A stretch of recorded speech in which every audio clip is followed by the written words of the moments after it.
यहाँ पर जो पाकिस्तान की सरकार है, मतलब वैसे तो वो कठपुतली है पाकिस्तान की सेना की, लेकिन हमने फिर भी उसको एक बचने का एक वो कहते हैं ना एक फेस सेविंग विंडो हमने उसको दी है। हमने बताया दुनिया को कि साहब हमने आतंकवाद के जो ढांचे हैं उस पर हमला किया, हमने आतंकवादियों को निपटाया, हमने बताया कि हमने सिविलियन कैजुअलिटी पाकिस्तान में नहीं की, हमने पाकिस्तान के आम नागरिकों पर हमला नहीं किया, हमने पाकिस्तान के सैन्य ठिकानों पर हमला नहीं किया, ये जानकारी हमने दी है। देखिए इसको अगर दूसरी तरह देखा जाए, हाँ जी, प्रोस्क्राइब्ड टेररिस्ट ग्रुप्स हैं, अंतरराष्ट्रीय समुदाय ने उनको टेररिस्ट घोषित किया हुआ है। जो अगर मैं एक और चीज बोलना चाहूँ इसमें, तो हमें कहना चाहिए हमने तो पाकिस्तान को एहसान किया है, क्योंकि पाकिस्तान हमेशा कहता है कि हम भी टेरर विक्टिम हैं, तो हम तो उनके हेल्प कर रहे हैं। उनको तो हमारा थैंक यू बोलना चाहिए। पाकिस्तान के लोग असल में जो टेररिज्म से पीड़ित हैं, जो वाकई में चाहते हैं कि आतंकवाद का खात्मा हो, उन्हें तो हम हिंदुस्तानियों को गुलाब के फूल भेजने चाहिए थैंक यू नोट के साथ, क्योंकि जो काम उनके हुक्मरान नहीं कर पा रहे थे वो हमारे प्रधानमंत्री नरेंद्र मोदी ने करके दिखाया है। हमारे प्रधानमंत्री नरेंद्र मोदी ने पाकिस्तान में आतंक का सफाया किया है, और इससे मानवता का भला और मानवता की सेवा हमारे प्रधानमंत्री नरेंद्र मोदी कर रहे हैं। हम तस्वीरें आपको दिखा रहे थे, वो पाकिस्तान में आतंक के 9 टारगेट से, अगर एक बार फिर से हम वो तस्वीर दिखा पाए जी, ये वो तस्वीर है। बरनाला भिंबर की तस्वीर देख रहे हैं आप, कोटली अब्बास की तस्वीर आप देख रहे हैं, सियालकोट में सरजल की तस्वीर आपके सामने है, मुरद्दका में ये मरकज तैयबा की तस्वीर आपके सामने है, और सियालकोट में ये मेहमुना जोया है, इसकी तस्वीर भी आपके सामने है। ये वो टारगेट्स हैं चुन चुन कर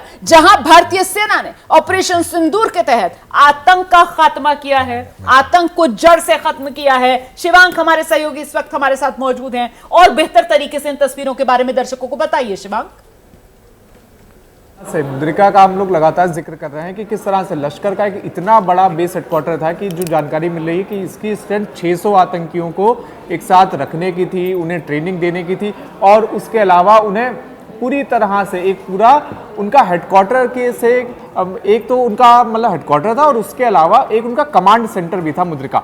उसके अलावा अगर हम लोग सियालकोट की बात करें तो देखिए सियालकोट में जिस तरह से ये 2 सेंटर थे, एक सेंटर ये जानने में आ रहा है कि एक तो जैश और हिजबुल का कंबाइंड सेंटर था और दूसरा लश्कर का सेंटर था।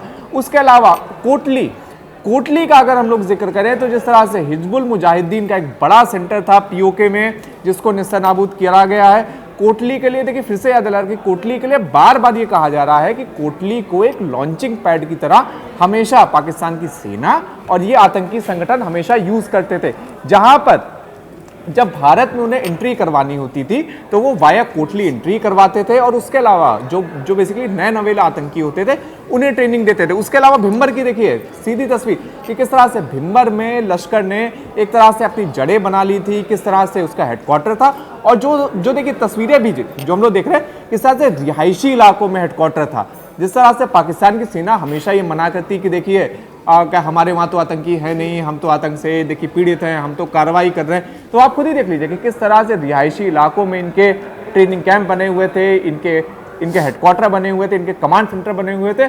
और देखिए जिस तरह से भारत सरकार ने सबसे बड़ी चीज़ ये करी है, भारतीय सेना ने, कि पूरी कोशिश करी कि किसी भी तरह की सिविलियन कैजुअलिटी ना हो और किसी भी तरह का आर्म कॉन्फ्लिक्ट ना हो। तो जो भी हमला किया गया वो इनके आतंक के अड्डों के ऊपर करा गया, और जितनी मेरी जानकारी है कि इन सारे ये जो जितने भी आतंक के अड्डे हैं पिछले 15 दिन में ना सिर्फ इन्हें फिर से चिन्हित करा गया, रिविजिट करा गया, और जितने हमारे इंटेल सोर्सेज थे वहाँ पर जो हमारे वर्कर्स थे उनसे भी लगातार जानकारी लेकर चीज़ें वेरीफाई करवा कर फिर पिन पॉइंट प्रिसाइज टारगेट हम लोगों ने किया। जिसके बाद अब आप स्थिति देख सकते हैं, ये लश्कर हेडक्वार्टर की दूसरी वीडियो है कि किस तरह से दूसरी मंजिल का आप हाल देख लीजिए कि पूरी तरह से निस्तानाबूद है। और रुमाना जी देखिए जो बात मतलब पिछली बार बताने जा रहे थे कि हर मिनट में लगातार अपडेट हो रहा है, और हर बार 3 से 4 नए आतंकियों की तस्वीरें आ रही हैं कि देखिए उनको मार डाला, इनको मार डाला। और लश्कर के जो प्रॉक्सीज अकाउंट है वो अब लगातार मतलब हर मिनट वो लगातार सबको एक तरह से श्रद्धांजलि दे रहे हैं, और उनका बस खाली इतना काम बचा है लश्कर का कि वो बस खाली ये जानकारी देख रहे हैं कि देखिए फलाने कमांडर का इतने बजे नमाज जनाजा है, इस आतंकी का इतने बजे नमाज जनाजा। जी नहीं, जैसा बोगे फिर काटना भी तो वैसे ही पड़ेगा ना। आपने लोगों को मौत के घाट उतारा, आपने लोगों के घर उजाड़े, तो फिर अब आपके यहाँ भी मातम ही पसरेगा ना, और वही हो रहा है। भारतीय सेना ने आपको आपकी ही जबान में ये सबक सिखाया है। ये तस्वीरें जो आप देख रहे हैं वो तस्वीरें ये मुरिदके की तस्वीरें हैं। देखिए मुरिदके में किस तरीके से हमला हुआ है। कोमोडोर सिंह हमारे साथ मौजूद हैं। सर ये मुरिदके की भी तस्वीरें सामने आ रही हैं। मुरिदके में ऑपरेशन सिंदूर और ये मरकज़े तैयबा है सर, वो लश्कर वाला है ना, हाफिज सईद सर। आप इसकी भी हालत देखिए, इनकी हालत देखिए, बिल्डिंग की ये बिल्कुल ध्वस्त हो गई है बिल्डिंग। और ये मैं बार बार आपको बोल रहा हूँ कि ये जो टेररिस्ट जो हैं, पहले ये इनको पाकिस्तान ने इनिशियली निकाल के इनको JNK PO के एरिया से निकाल के इनको नीचे सेंट्रल एरिया में ले आए थे। लेकिन जैसे ही हमने पूरी अपनी नेवल डिप्लॉयमेंट और AF डिप्लॉयमेंट करी सेंट्रल सेक्टर में, तो उनको फिर से इसी तरफ वापस है। और ये हमारा एम यही था इनको यहाँ लाने।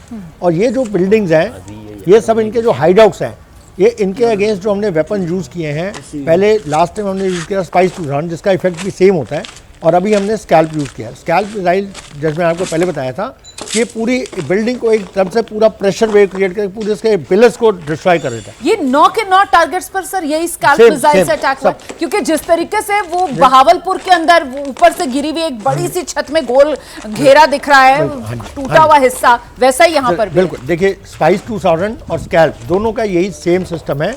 दोनों जब वर्टिकली ऊपर जाती हैं करीब 40-45 किलोमीटर दूर टारगेट से, वर्टिकल जाके फिर वर्टिकली नीचे आते, तो उनके सबसे ऊपर कंक्रीट बंकर जो कंक्रीट बस्टर है वो चार्ज होता है, वो उसको बर्स्ट कर देता है और पूरा एक बहुत बड़ा होल बन जाता है, गड्ढा बन गया उसके थ्रू। हाँ जी, उसके थ्रू जब मिसाइल अंदर जाती है तो प्रेशर और हीट वेव क्रिएट करती है, तो उससे बड़ी सारी डिस्ट्रक्शन होती है, पिलर्स नीचे गिर जाते हैं, कंक्रीट बर्स्ट हो जाती है, और जो अंदर लोग होते हैं कई बार तो मतलब उनके जो इतने प्रेशर वेव क्रिएट होते हैं कि लोग वहीं इमीडिएटली खत्म हो जाते हैं, जो ह्यूमन मैं इसको और आसान भाषा में कहूँ कि परखच्चे उड़ जाते हैं। बिल्कुल परखच्चे। और जो स्पाइस 2000 है उसका जो हीट वेव क्रिएट है उससे बिल्कुल एवरीथिंग गेट्स वेपराइज्ड। तो इसलिए जो लास्ट टाइम जो अटैक किया लोग कह रहे चील कौवे मिले, तो उनकी जो टेररिस्ट थे उनके अवशेष क्यों नहीं मिले कि बिल्कुल एवरीथिंग वुड हैव वेपराइज्ड। तो वहाँ वो जो है 4000 डिग्री सेल्सियस तक का टेम्परेचर क्रिएट कर देता है। अच्छा। हाँ जी। तो ये जो वेपन्स है ये बड़े खतरनाक वेपन्स हैं और इनकी डिस्ट्रक्शन कैपेबिलिटी बहुत ज़्यादा है। और इसलिए ये देखिए ना, ये जो आपको मलबे में तब्दील इस वक्त इमारतें नजर आ रही हैं, ये मजबूत इमारतें रही होंगी, बिल्कुल बिल्कुल, जिनको पूरी तैयारी के साथ यहाँ पर आतंकवादियों ने बनाया होगा अपने सेफ हाउस के तौर पर, लेकिन इन मिसाइल्स के आगे टिक नहीं पाए।